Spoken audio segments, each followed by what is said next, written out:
The rain fell softly on the glass roof of the tall building in Neo Haven City.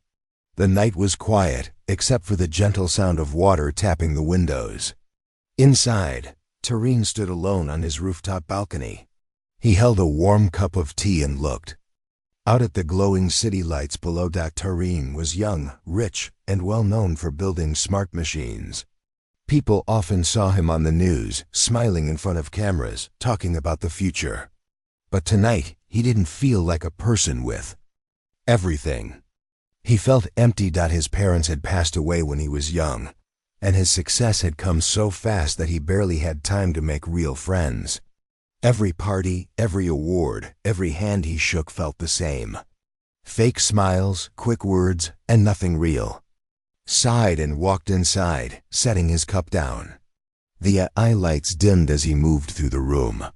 His home was full of smart gadgets, lights that followed him, floors that cleaned themselves, windows that adjusted with the sun. But none of it made him feel alive. He grabbed his coat. "I need fresh air," he said to no one.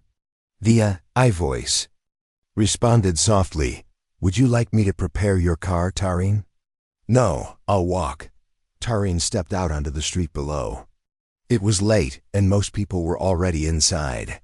The rain was light now, just a mist. He walked with no real direction, just following the roads and alleys, listening to the sound of water falling into the gutters. Then he saw her. She was sitting alone on the sidewalk near a broken streetlight. Her clothes were thin, soaked with rain. She had no bag, no shoes, and no umbrella. Her arms were wrapped around her knees, and her long, wet hair covered part of her face. Tareen stopped. Something about her felt strange, not scary, just different. She didn't look like she was begging or asking for help. She was just waiting. He walked closer. "Hey," he said gently. "Are you all right?" She looked up slowly. Her eyes were calm but tired. She didn't speak. Tareen noticed a strange mark on her hand, like a glowing blue symbol. It looked like it pulsed faintly with light, but maybe it was just a trick of the rain. "You shouldn't be out here," he said. "You'll get sick." "Still," she said. Nothing. She looked down again. Tareen stood there for a moment. Most people would have walked away. Maybe he should too. But something inside him didn't let him go.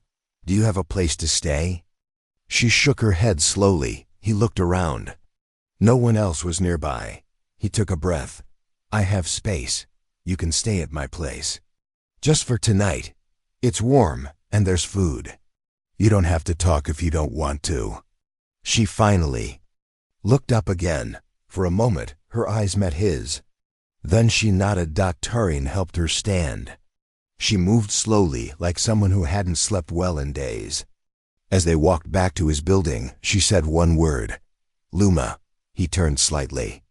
"That's your name?" She nodded again. "Tareen," he replied. "Nice to meet you, Luma." They entered his building. The smart system scanned his face and opened the doors. Inside, soft lights lit the hallways as they stepped into the elevator. Luma looked around silently, as if seeing something from another world. Tareen gave her a towel, some clean clothes, and showed her to a guest room. "If you need anything, just ask. The system will listen to your voice," he said. Luma stood quietly, holding the towel close. "Thank you," she whispered, her voice soft like wind through trees. Tareen nodded and left her to rest. That night, he lay in bed thinking. Something about Luma felt unusual. She was calm, too calm for someone who had been outside in the cold rain. And that mark on her hand, it still stayed in his mind. But he told himself not to worry. Maybe it was nothing. Maybe she was just someone who had been through a hard time. As he drifted to sleep, his home systems quietly ran their regular scans. But deep in the system's logs, something new appeared. An unknown energy signature detected in the guest room. It lasted only a second. Then it was gone. Tareen slept peacefully. He had no idea that the world he knew was about to change. The morning sun rose slowly over Neo Haven City. Its golden light touched the tops of glass towers and rolled down into the streets below. Inside his home, Tareen woke to the gentle sound of music playing from his smart system. He sat up and rubbed his eyes. For a moment, he forgot about the night before. Then he remembered. The girl Luma Tareen stood and walked quietly through the hallway. The door to the guest room was slightly open. He peeked inside. Luma was awake, sitting on the edge of the bed. She had taken a shower, and her hair was now clean and dry.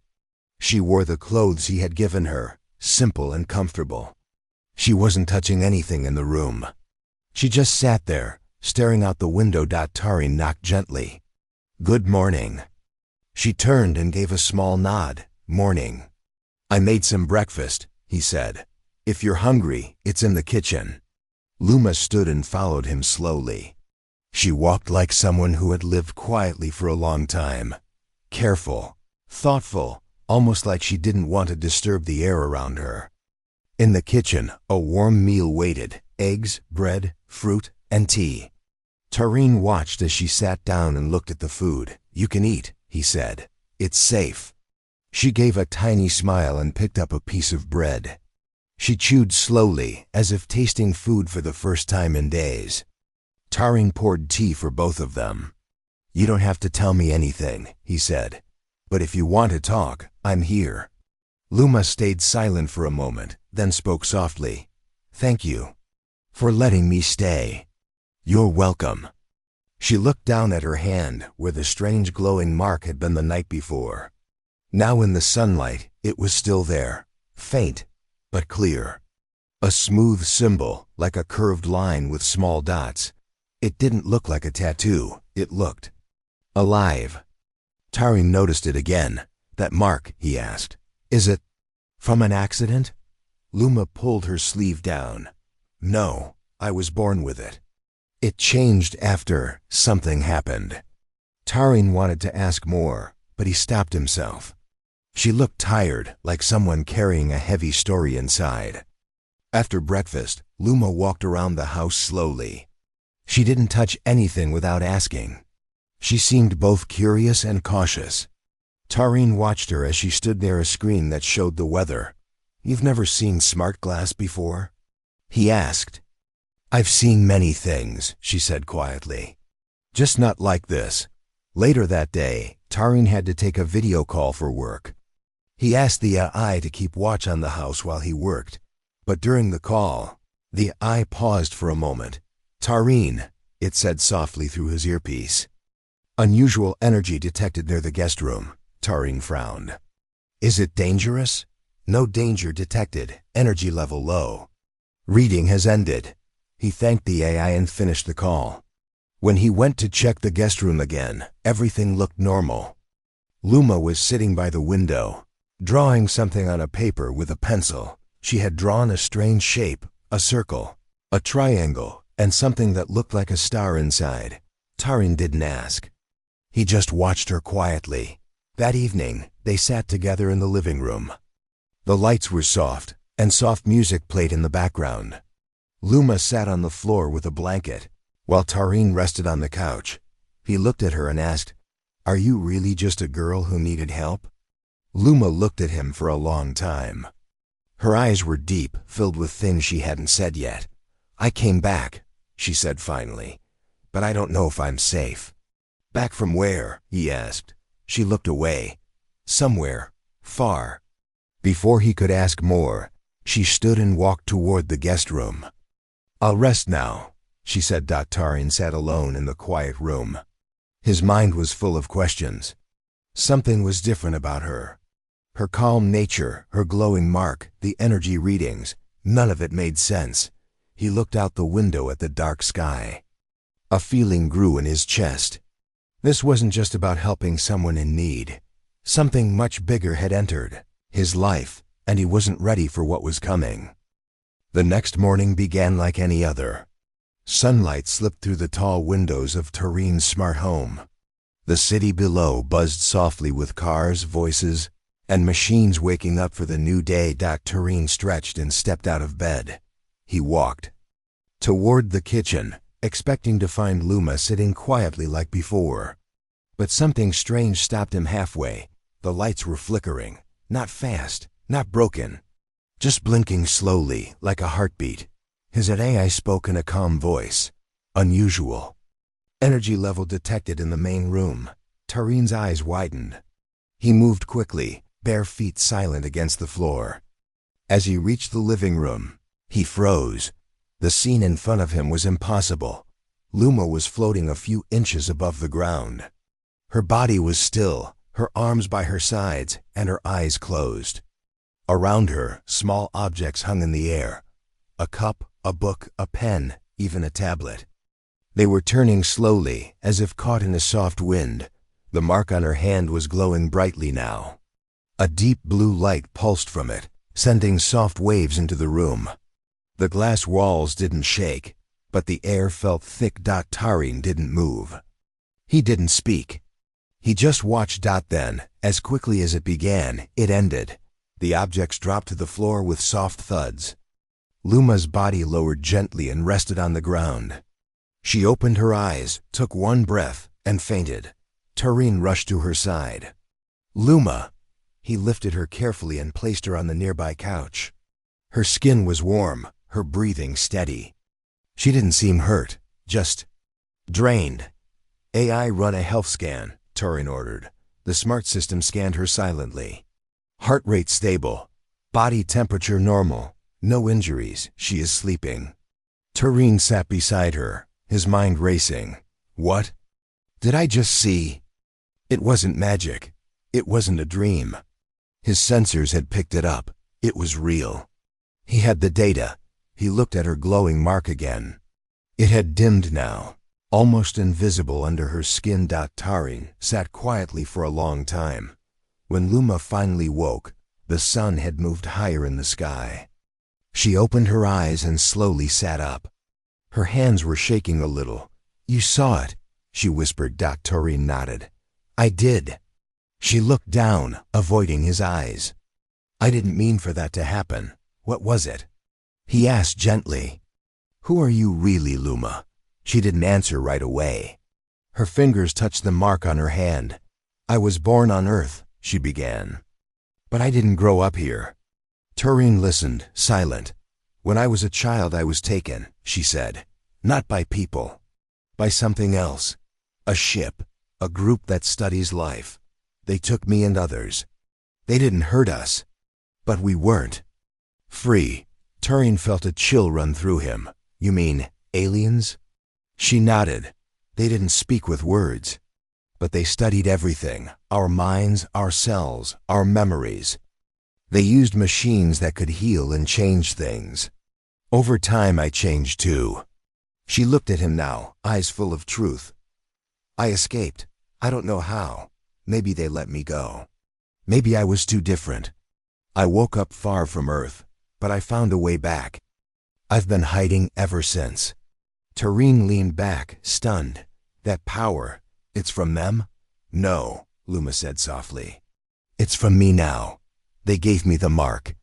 It connects me to things, to energy, to the air, to matter itself. But it's not just a tool, it's part of me. Tarin stood and walked to the window. He looked out at the city. Why did you come here? He asked. I didn't know where else to go, she said. I followed the lights. Your building was the brightest, and you weren't afraid. Tarin turned back to her. You trusted me. I still do. He didn't know what to say.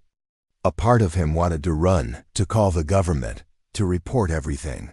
But another part, a deeper part, felt something else. Hope, curiosity, and a strange connection he couldn't explain. He sat beside her again. You're not alone anymore. Luma, he said. Whatever's coming next, we'll face it together. She smiled for the first time. And outside, above the clouds, something dark moved silently across the sky.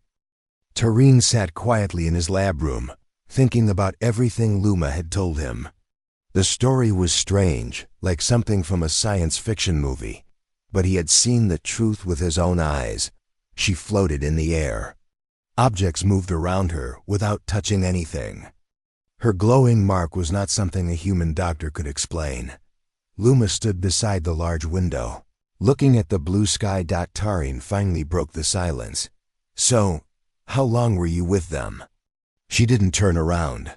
Years, but time didn't feel the same there. It was quiet, cold.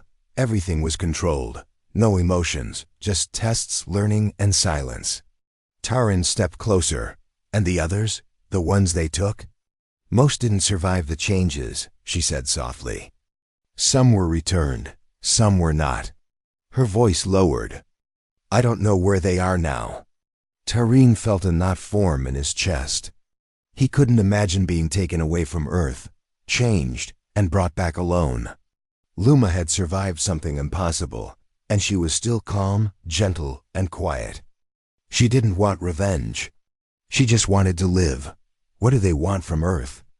he asked. "They don't want the planet," Luma replied. "They want the minds. They study how we think, how we feel, how we create. Human thoughts are different from theirs, unpredictable, powerful in a way they can't copy." Taryn frowned. "So we're a science project to them," she nodded. "To them, emotions and ideas are a mystery. They think feelings are weak. But feelings help me escape. I remembered things, home, light, voices, warmth. Those memories helped me fight. They're control." Taryn walked to his desk and opened a drawer. He pulled out a small black device, a data crystal reader. "You said you brought something with you. Some kind of knowledge?" Luma looked at her hand. "It's inside me, in the mark. I copied pieces of their technology. I didn't know what it all meant, but maybe you can understand." She reached out and gently placed her hand over the device. The mark on her skin glowed again, and the reader beeped. Taryn's computer screen lit up with strange symbols, diagrams, and energy lines. He had never seen anything like it. Floating circles showed machines that looked like they used air too. Power entire cities. One image showed a healing pod that fixed broken bones in seconds. Another showed a flying disc with no engines. This could change everything," Taryn whispered. Luma sat down. "That's why they're looking. For me, they don't want this knowledge shared. Once it spreads, they lose control." Taryn stared at the data. He knew if this tech reached human hands, the world would move forward by 100 years in a short time. Clean power, fast travel, better health, everything would improve. But he also knew some people would try to use it for power, money, or control. "Have they followed you?" he asked. Luma looked up. "They can track the mark. I keep it hidden, but if I use too much energy, they see." Taryn stood suddenly and walked to a security panel. "Then we don't have much time." He activated every shield his smart home had: energy blockers, signal jammers, and mirror fields. The lights flickered briefly as the system powered. Up. His AI voice spoke. "All defense layers activated. Energy shield at full strength." Luma looked around, surprised. "You trust me that much?"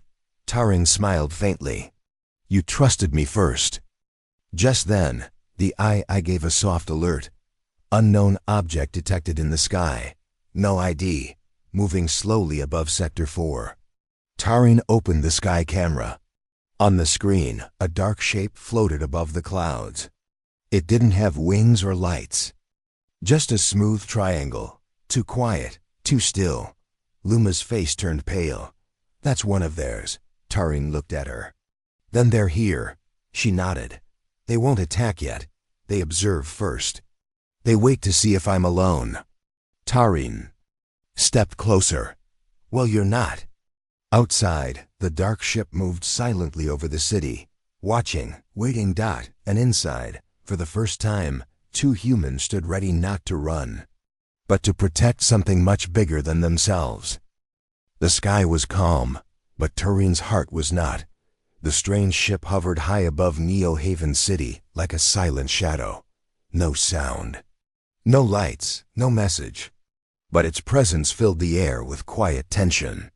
Luma stood beside the window, her hands tight at her sides. "They found me," she said. Turing looked at her. "Then we have to move fast." He turned back to the screen, where lines of alien code and designs still glowed. He had never seen anything like it. Shapes, formulas, and energy patterns that didn't match any Earth technology. "These symbols," he said, pointing to one part of the data, "they look like a map of energy flow." Luma nodded.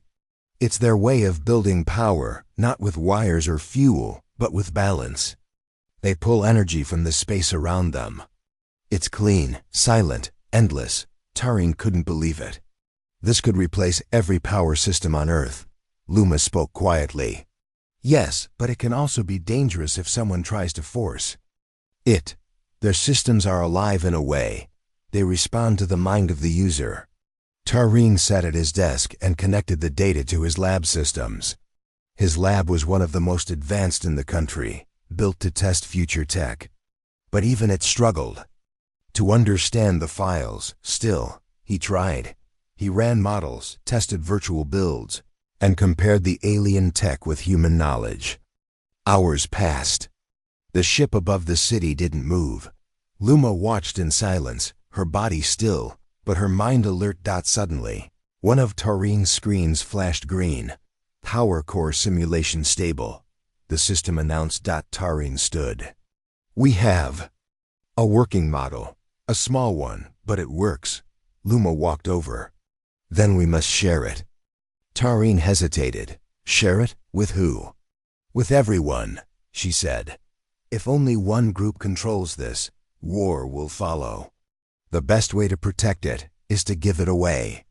Turing knew she was right, but it wasn't easy. Once he uploaded the knowledge to the public network, it could never be taken back. Governments, companies, hackers, anyone could access it. "Are you sure?" he asked. Luma nodded. "The moment they see the data is spreading, they'll know they've lost control." Turing took a deep breath. Then he walked to his main server and began uploading the core designs to the Open Tech Network, a place where millions of engineers, scientists, and students shared ideas freely. "Upload in progress," the system said. Just then, the AI gave another alert. "Unknown ship now lowering altitude." Still no communication. Turing looked out the window. The black triangle had begun to descend, slowly but clearly. "They're coming," he whispered. Luma placed her hand on the wall. "They sense the signal. They know it's being shared." A moment later, messages started pouring into the screen. Engineers from different countries were already reacting. "What is this energy model? Who shared this? It's years ahead of anything we've seen. We just ran the numbers. It's clean, strong, and fully stable." One by one, teams around the world began building the model. The alien ship had waited too long. "They won't attack now," Luma said. "They don't destroy what they cannot erase. Once the knowledge spreads, their mission ends." Turing looked at her in surprise. "You mean we've already won?" She gave a small smile. "Not a war, a step. Humanity just took one great step forward." The black ship paused in the sky. Then, slowly, it began to rise again. No lights. No message. Just silence.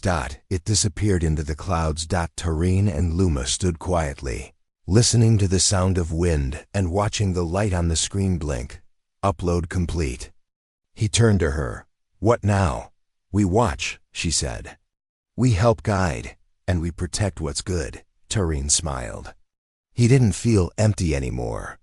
He didn't feel alone. He felt human. And that, perhaps, was the one thing the watchers in the sky would never fully understand. The alien ship had disappeared from the sky, but its presence still hung over the city like a shadow. Neo Haven seemed quiet on the outside, but inside Turing's mind, thoughts raced faster than ever.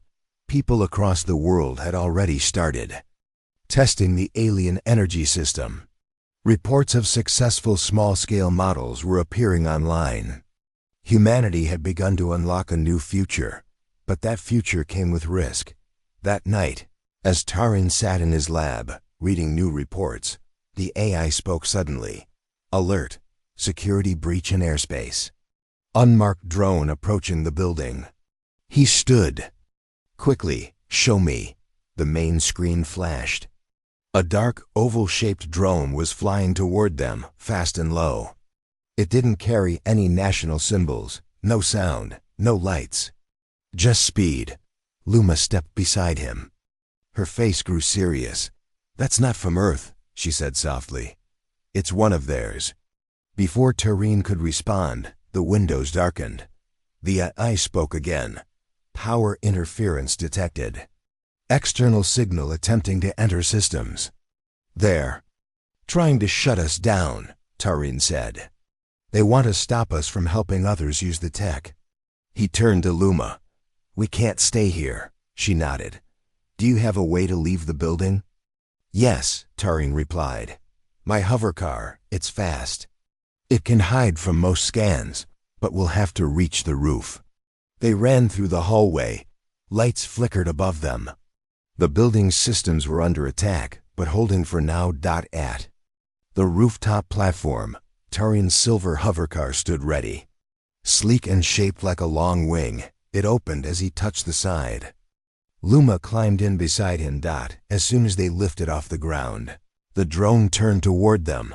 "It's following," Tarin said. "Then don't fly straight," Luma answered.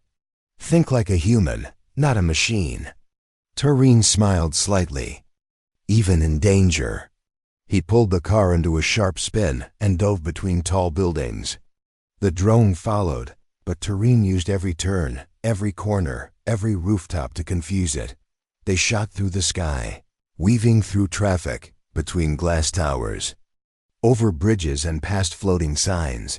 "I know a safe place," Tarin said. "A research zone under the city. It has a private shield." The AI spoke again. "Second drone detected. Southwest direction."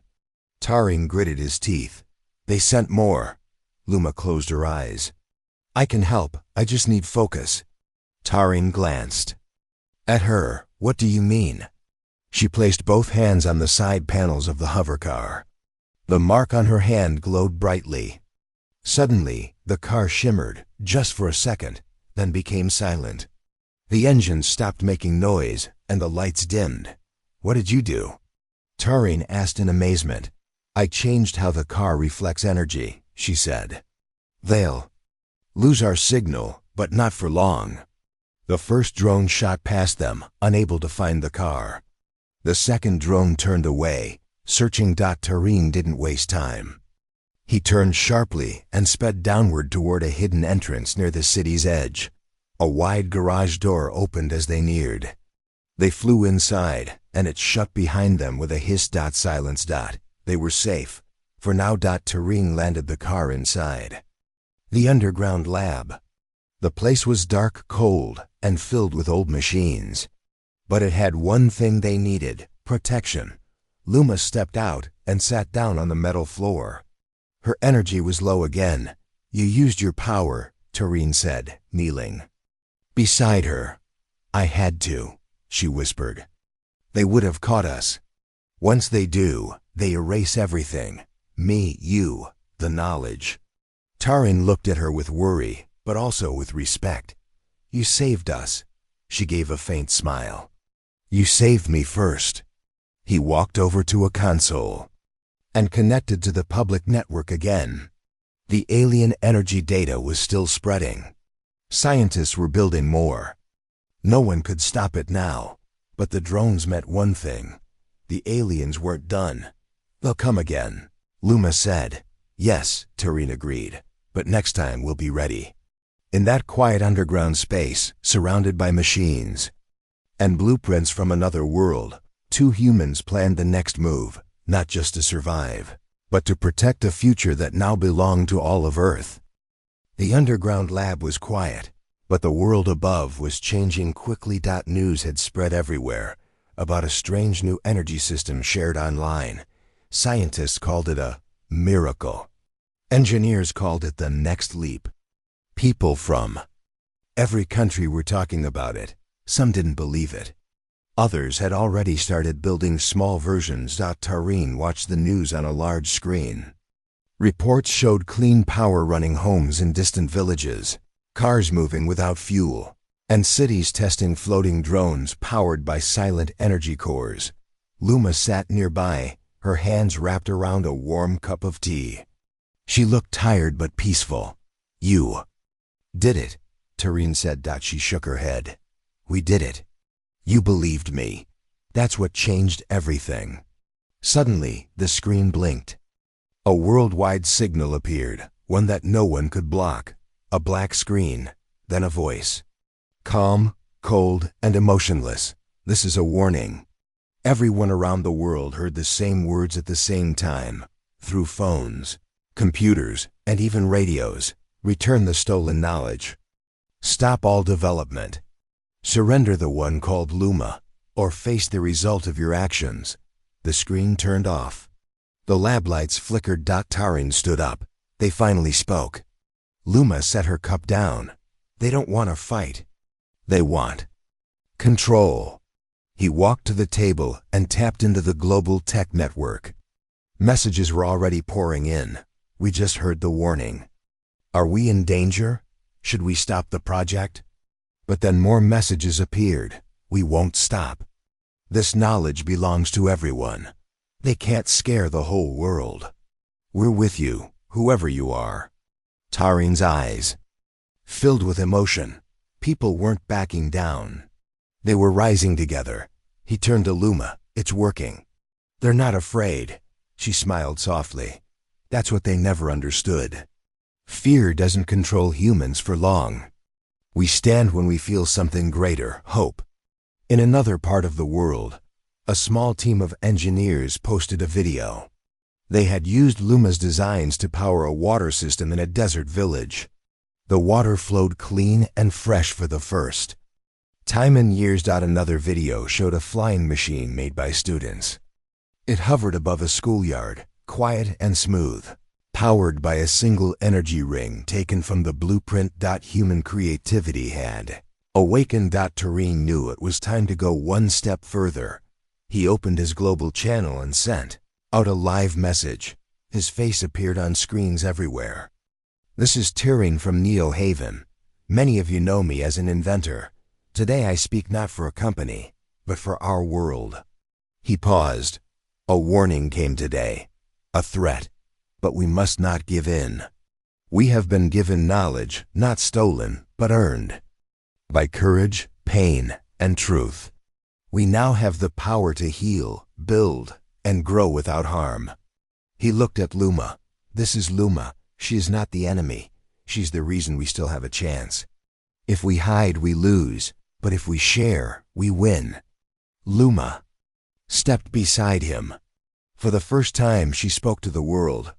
"I was taken as a child. I returned with something new, not to rule, not to lead, but to give. Please use this gift for peace, not power. That is all I ask." The message ended. For a few minutes, the network was silent. Then replies began to flow again. "We stand with you. We will protect Luma. This is humanity's moment." Back in the lab, I gave an alert. Unknown ship holding position above Earth orbit. No movement, no sound. "They're waiting," Tareen said. "Yes," Luma replied. "But now, they're the ones watching us, not the other way around."